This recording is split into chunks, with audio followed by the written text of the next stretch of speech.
ఇషిక మరియు శ్రిక అనే ఇద్దరు అక్క చెల్లెళ్ళు ఉన్నారు.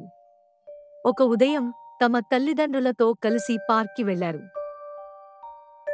సీసా మీద ఆడుతూ ఉండగా ఇషిక, శ్రిక చెట్ల వెనుక ఒక చిన్న గాయపడిన కుక్క పిల్లని చూశారు. ఆ కుక్క పిల్ల నొప్పిగా విలవిలలు పడి సహాయం కోసం చూస్తోంది. ఆలస్యం చేయకుండా అక్క చెల్లెళ్ళు ఆ కుక్కపిల్లని సున్నితంగా తీసుకుని చిన్న బట్టతో మరియు బ్యాండేజ్తో గాయాన్ని చికిత్స చేశారు. ఆ కుక్కపిల్లకి నీరు కూడా ఇచ్చారు. వాళ్ళు చేసిన మంచి పనికి చాలా ఆనందంగా ఇంటికి వెళ్లారు.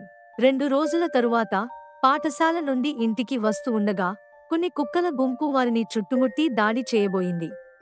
అప్పుడే రక్షించిన కుక్క పిల్ల యొక్క తల్లి ప్రత్యక్షమైంది. ఆ తల్లి కుక్క ధైర్యంగా ముందు నిలబడి విరుచుకుపడి కుక్కల దాడిని వెనక్కు తరిమింది. ఆ రోజు నుండి ఇషిక, శ్రిక మరియు తల్లి కుక్క, చిన్న కుక్క పిల్ల కలిసి మంచి స్నేహితులు అయ్యారు.